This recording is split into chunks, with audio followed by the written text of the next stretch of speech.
The rain fell in relentless, gray sheets, turning the gleaming pavements of the financial district into treacherous mirrors.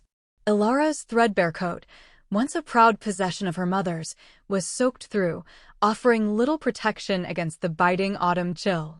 Each step was a careful, calculated misery. The problem wasn't just the water seeping through the thin leather of her shoes, it was the right one. The sole had begun to separate from the upper that very morning, a final, cruel joke from a universe that seemed to delight in her struggles. With every block that brought her closer to the monolithic glass tower of Sterling Dynamics, the flap of the torn sole made a soft, pathetic slap against the wet concrete. Her reflection in the building's immense revolving doors was a distorted portrait of desperation. She looked nothing like the confident, polished candidates she'd seen entering before her. Her hair, despite her best efforts, was frizzing in the humidity, and her suit, though clean and pressed, was visibly outdated.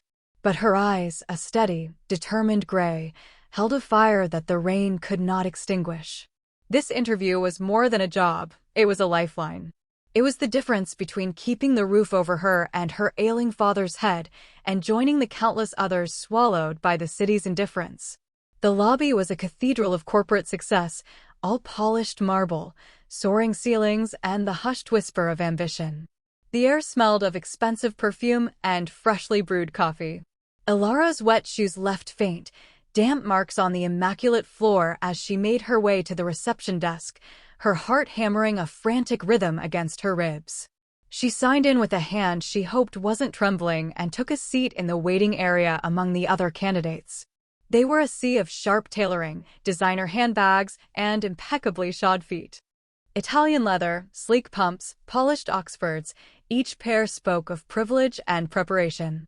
Ilara subtly tucked her right foot behind her left, but the damage was done. A woman in a crimson power suit glanced down, her nose wrinkling almost imperceptibly before she offered a condescending smile. A man across from her smirked, whispering something to his neighbor, who then also allowed his gaze to drop to Ilara's feet. A hot flush of humiliation crept up her neck. She felt their silent laughter as keenly as a physical blow, a familiar sensation that took her back to schoolyard taunts and charity bins. She focused on the folder in her lap, her fingers tracing the edges of her resume, the proof of her mind, her worth, which no one here seemed interested in. They only saw the shoes. The elevator doors pinged open, a silent summons. One by one, the candidates were called for their preliminary interviews. Ilara waited, a solitary island of frayed edges in a polished sea, praying her soul wouldn't choose that moment to fully detach and make her the complete punchline. Ilara's first interview was a blur of focused intensity. She pushed the memory of the laughing eyes and her failing shoes to the deepest recesses of her mind. The HR manager, a man with a perfectly neutral expression, asked standard questions, and Ilara answered with a clarity and depth that came from a life of having to be twice as good to get half as much. She spoke of logistics optimization, of innovative cost-saving strategies, of her night school degree earned after double shifts at the diner. The manager nodded, took notes, but his eyes remained unreadable. She left the room feeling like a cog that might almost fit, but knowing her exterior packaging had likely already doomed her. She was directed to a larger conference room for the next stage, a group assessment. 33 candidates remained, their numbers whittled down from hundreds. The room was a pressure cooker of competitive energy. As Ilara entered, the same subtle glances descended upon her feet. A few stifled giggles were poorly concealed behind hands. She kept her head high, her posture rigid, finding a seat in the corner. The task was a complex business case study, how to salvage a failing product launch. While others scrambled to dominate the conversation, shouting half-formed ideas to be heard, Ilara listened. She absorbed the problems her mind, honed by years of solving real-world crises with no budget, began connecting disparate threads. She noticed the arrogant candidate, Mr. Crimson Suit, proposing a wildly expensive marketing blitz. She saw the smirking man from the lobby suggesting massive layoffs to cut costs. Their solutions were textbook, brutal, and devoid of humanity. Ilara finally spoke, her voice quiet but cutting through the noise. She proposed a grassroots, community-based rebrand, a partnership with local artisans, a focus on sustainability and story, a plan that required ingenuity, not just a massive checkbook. Her idea was met with dismissive smiles and eye rolls. Naive, someone muttered. Not scalable.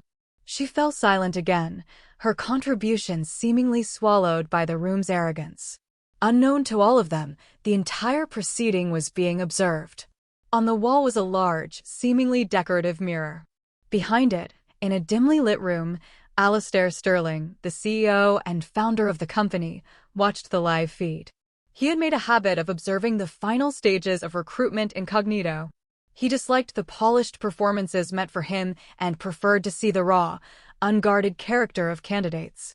He saw the preening, the posturing, the quickness to dismiss. And he saw the young woman in the worn suit and ruined shoes. He saw her initial humiliation, her subsequent focus, and her quiet, brilliant observation. He saw her offer a solution that was not just smart, but right, and he saw it be dismissed for its lack of financial brutality. A solution, he mused, that reflected the very values he had built his company upon, values he feared were being lost.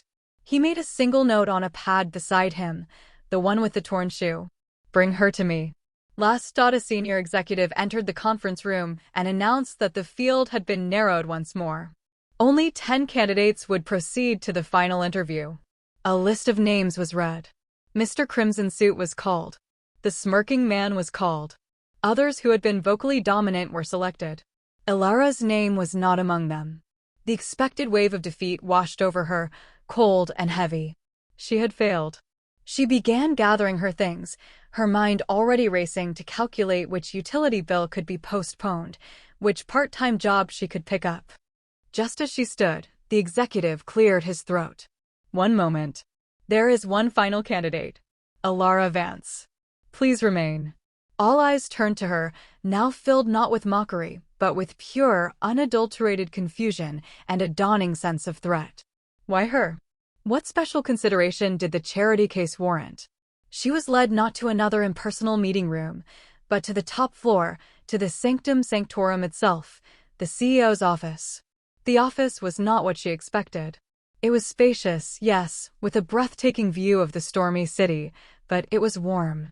Bookshelves lined the walls, filled with well-read volumes on history and philosophy, not just business.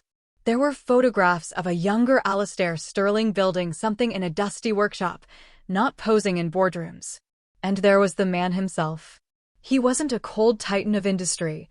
He was an older man with sharp, intelligent eyes that held a hint of kindness and the weariness of long experience. He stood up and gestured for her to sit in a comfortable chair opposite his desk. He didn't sit behind the imposing desk, but took the seat next to hers. He didn't ask about her qualifications. He didn't ask about her CV. Instead, he gestured to her shoes, the ruined, pathetic objects that had been the source of her deepest shame all day. Tell me about the shoes, Ilara, he said, his voice calm and devoid of judgment. It was the last question she ever expected. For a moment, she was speechless, the carefully constructed narrative of her professional self crumbling. Then, something in his gaze gave her courage. It was an invitation to truth, not performance. Under the CEO's patient gaze, Ilara's defenses dissolved. She told him the truth. The shoes weren't a fashion choice, they were a testament. She spoke of her father, a brilliant carpenter now slowly being stolen by early-onset dementia. She spoke of the medical bills that devoured their savings, of the small apartment that was all they had left. She spoke of working nights at a greasy spoon diner to make ends meet while studying for her degree by the light of a flickering lamp. The shoes were her only pair suitable for an interview. She had polished them until she could see her face in the scuffed leather, hoping it would be enough. The tear had happened on the walkover, a final, devastating stroke of bad luck. But she didn't stop there. She didn't ask for pity. She connected her story to the present. These shoes, she said, her voice growing stronger, taught me to see value where others see discard. They forced me to be resourceful. When the sole tore, my first thought wasn't embarrassment, but whether I could fix it with the strong adhesive my father uses for his woodworking. It's the same mindset I used in the group assessment. The others saw a failing product to be cut loose or bombarded with cash. I saw something with a foundation that could be mended, repurposed, and given a new story. A story people would believe in because it was true. She spoke of efficiency born not from spreadsheets, but from necessity. She talked about logistics from the perspective of someone who had to plan 3 bus routes to get across town because a taxi was an unthinkable luxury. She explained that true innovation isn't just about having resources, but about maximizing the potential of every single one you have, no matter how small. Alistair Sterling listened, utterly still. He wasn't hearing a tale of woe. He was hearing a blueprint of a formidable mind. He saw a person who understood resilience, who possessed an innate, ground-level understanding of value and cost, both financial and human. Her life was a masterclass in the very principles his company had been founded on: integrity, resourcefulness, and a deep understanding of the human element in business. She hadn't learned it from a textbook, she had lived it. Her broken shoes were not a symbol of her poverty, but a badge of her profound and hard-won confidence.